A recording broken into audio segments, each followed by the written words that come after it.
I'm Katrina with Skyline Scales, and today we're going to discuss the pros, the cons, and my personal opinion on whether you should feed your reptiles inside or outside of your enclosure.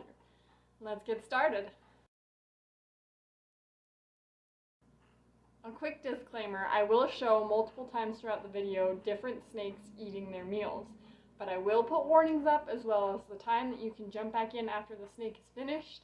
Disclaimer number 2, this is what I've learned through my own personal opinion. There's no right or wrong, well, as long as you're smart about it, there's no right or wrong way. Both methods are correct. This is just what I've learned in my experience. We'll start with the pros of feeding inside the enclosure, as well as the cons for feeding outside of the enclosure, because a lot of those facts are the same for both things. So let's get started. Alright, the first and probably biggest pro to feeding inside the enclosure is the reduction in stress. No matter how good you are, taking your animal out of their comfy home where they have plenty of places to hide and everything's familiar, and putting them in a different tote is going to stress them out to some degree. Feeding them inside the enclosure removes that stress. For some of my more skittish animals, like my collared lizard Jalone here, there is no possible way that he's going to eat outside of his enclosure. He's just far too nervous about people. Not to mention with snakes, there is a possibility of regurgitation. If you stress a snake out too much, transitioning them to or from the enclosure, they can regurgitate, and that brings up problems with not eating because they're not going to eat after they just regurgitated.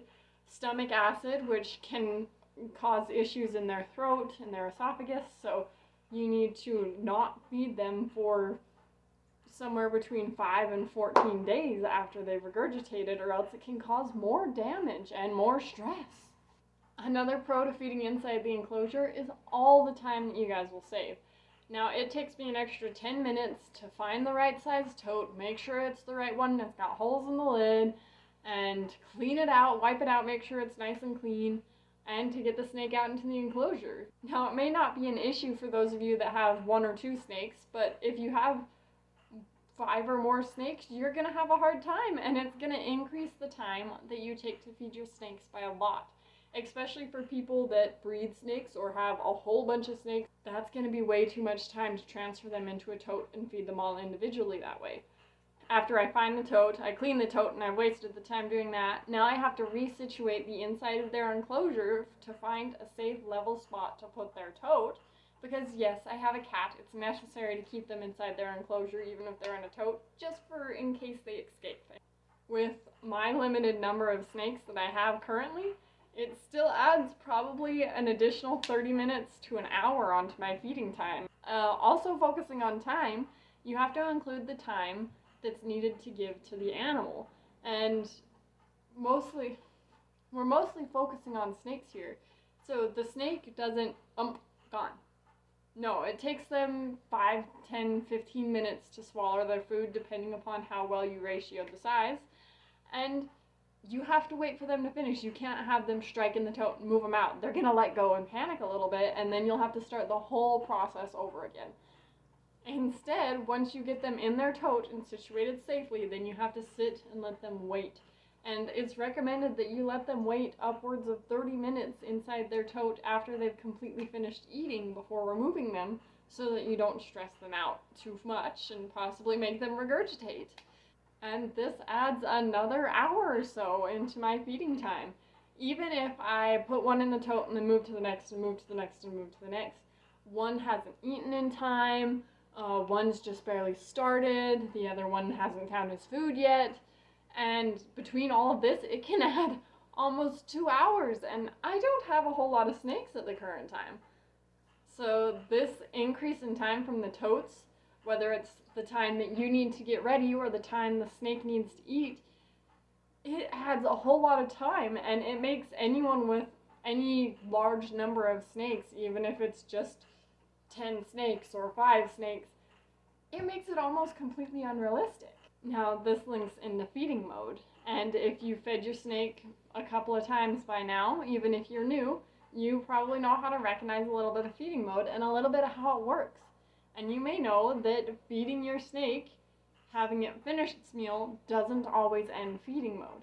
it still may be looking for food after it's finished that meal and have that stuck in its head, which makes transferring your snake out of the tote and back into the enclosure a little bit risky. You could get nipped because maybe you didn't wait long enough and the snake is still in feeding mode. Again, this means you have to wait to open the tote and let the snake out after it's done eating to prevent yourself from getting stuck in a food motivated bite. Now, food mode is kind of a weird one because it doubles for both sides. One of the biggest arguments for feeding inside a separate container outside of their enclosure is feeding mode. A lot of people think if you feed your snake in your enclosure that they're going to associate the door opening and your hand coming into the enclosure as food, and they're going to bite you thinking that you're food. If you only open your enclosure to feed the snake, then there is a very high possibility that opening the door of your enclosure is going to be a sign to the snake that it's time to eat. So next time you reach in to try and hold him, he's going to think he's being fed and he may bite you. It may bite you. You can offset this very easily by two quick methods that we'll discuss later when we discuss the proper way to feed inside the enclosure. Another pro to feeding your snake inside a bin rather inside an enclosure is the lack of substrate. If you keep your reptiles on anything other than just paper or bare ground, which I don't recommend either, they aren't my favorite methods, then your animal has a high likelihood of ingesting substrate, and if they ingest too much substrate, this may cause impaction. If you want to offset this, you can just feed them in an upturned hide or on a lid of some sort so that they don't get the substrate in their mouth or on their food while they're eating. Because especially if you've got a very excited eater like Ida here, they're going to make a mess. And because Ida is an excited eater, she often does ingest a little substrate, but I have yet to ever have an issue with impaction with her yet because the amount of substrate that she eats is still very minimal. Another pro to feeding in a tote is kind of a silly one for me. A lot of you may think it's weird, but I like to watch. I think it is fascinating how snakes eat their food, how lizards eat their food. It's so fun to watch an animal hunt, and the way snakes eat is just fascinating. So I love to watch it sometimes, and especially when I give my garter snake Nugget live fish. That's one of the funnest things to watch. So I may feed him in a different tote or remove all the things from his hide when I'm feeding him live fish so that I can watch. I can see him slither up into the water and wait and ambush the fish, and it's really cool to watch. Alrighty, if you guys haven't been able to tell my opinion by now, I prefer to feed inside the cage. I've had no issues feeding inside the cage, and it's just a lot easier. With the number of animals I have, combined with all the time that I want to give to my family, I don't have very much time, and I want to keep the time that I spend feeding my snakes to the minimum. I'd rather spend that time with my family or holding and enjoying my snake instead. Overall, guys, we have to remember that both sides are correct. It's perfectly good to feed your snake inside a tote or inside their enclosure as long as you do it right. Even with my 6-foot boa Ida, she is a beast and highly, highly food motivated. She's obsessed with food. That may mean that I should feed her in a different tote so she knows that my hand's not food. But I still prefer to feed her in the enclosure for the same so that I can save on time, so that I can save on effort, and so that I can allow her to be somewhere she feels comfortable and not have to worry about transitioning her as she digests. As I feed Ida in her enclosure, I use two simple methods to prevent a feeding response every time I open the enclosure. One, I open the enclosure more than just to feed her. I open the enclosure and I'll hold her, I'll handle her, I'll interact with her, and that lets her know that every time the door opens, it doesn't mean that there's food. Now, when I feed Ida, she gets really excited, so honestly, all I have to do is toss it in. She'll take it in 2 seconds, wrap it, and eat it. But I also like to prevent her from eating substrate from either A, setting it on a lid or an upturned hide, or B, dangling it over the substrate so that she gets it before the substrate gets it.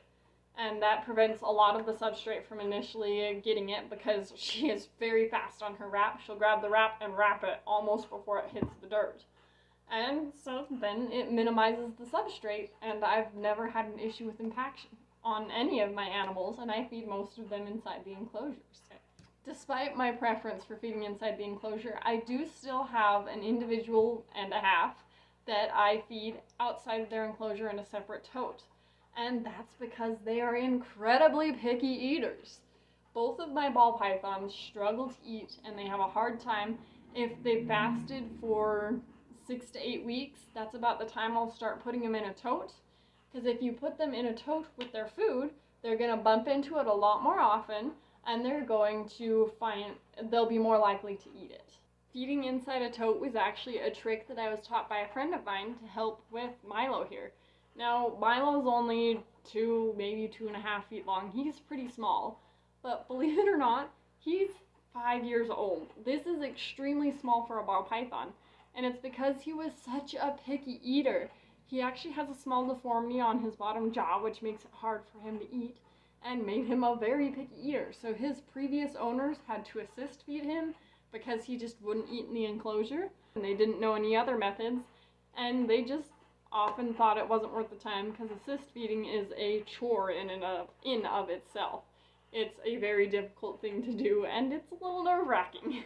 With the help of tote feeding, I actually got him to eat on his own finally. It took over 1.5 years of bouncing between tote feeding and assist feeding to finally get him to eat on his own, and now he's eating okay, but he's still picky enough that I feed him inside a tote every week. We haven't worked up to the enclosure quite yet. So when I feed Milo, or Kita if she's on a very long fast, I will select a tote that's big enough for him. It's got to fit them inside comfortably with a little bit of negative space, but not quite as much.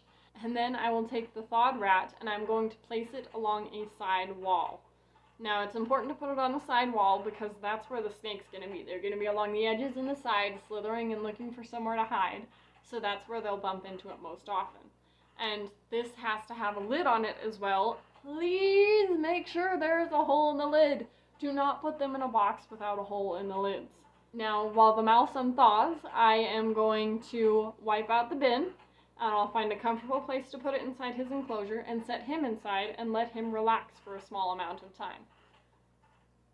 And this helps him to unwind and get a little bit more comfortable so he's not quite as stressed out. Because if he's stressed, he's not going to eat. Hey, Milo. Alright, so now I'm going to introduce the mouse. With Milo sitting in the tote, the lid off, I'm going to hold and dangle the mouse over the enclosure, over near him in front of his face so that he can see it, and I'll give him an opportunity to strike at the mouse and eat properly. Get it a little bit more like hunting and get him to eat more of the way I want. If he doesn't strike at the mouse in the first couple of minutes, then I will lay it along a side wall of the enclosure. The snakes are going to circle along the side wall of the enclosure because that's where they feel most comfortable. So putting the mouse or the rat on the side of the enclosure is going to be where they most often bump into it. And if the more they bump into it, the more likely they're going to eat it. Now, you shouldn't leave your animals in the enclosure for longer than need be. I would recommend not leaving them in their enclosure for more than 2 or 3 hours, especially if they eat quickly. If they eat quickly, give them 30 minutes, pop off the lid, and let them slither out on their own. If they're finicky, give them more time, but I wouldn't recommend more than 3 hours. Now, with one as picky as Milo, where it was literally doing this or assist feeding him or letting him starve to death, I will let him sit in a smaller box that has less negative space overnight. But please make sure to remove the mouse as soon as the sun's up. Don't make him stay in the box any longer than he has to, because they don't like it. It doesn't feel safe, and that mouse, if they don't eat it, is gonna rot and be nasty, and you don't want it to smell or your snake to get sick. Again, remember that everyone's opinions matter. Remember that neither of these methods are the right or the wrong way. Please don't attack anybody for this, because both methods work just fine, and oftentimes it's not even up to the keeper how the snake eats. Oftentimes you have picky little turds like Milo here that insist upon the way they eat, and they won't eat any other way. Milo insists upon eating inside a box. I don't think I could keep Ida calm long enough to get her inside a box, especially if I just spent time unthawing the rats and I smell like rat. Everybody's experience is going to be different. Every snake is different and may may require how they eat. So just remember to do your research and do the best that you can. Hello, Milo. You're being awful cute right now. Don't worry, it's not mites, it's just dirt. Isn't he gorgeous? I love my Milo. Anyways, be sure to like the video, hit subscribe, hit the bell icon so that you get notifications when I post a new video, which should be every Saturday, and comment on what you want to see next. Remember to do your research and keep seeking the wonder in our world. Thanks for watching.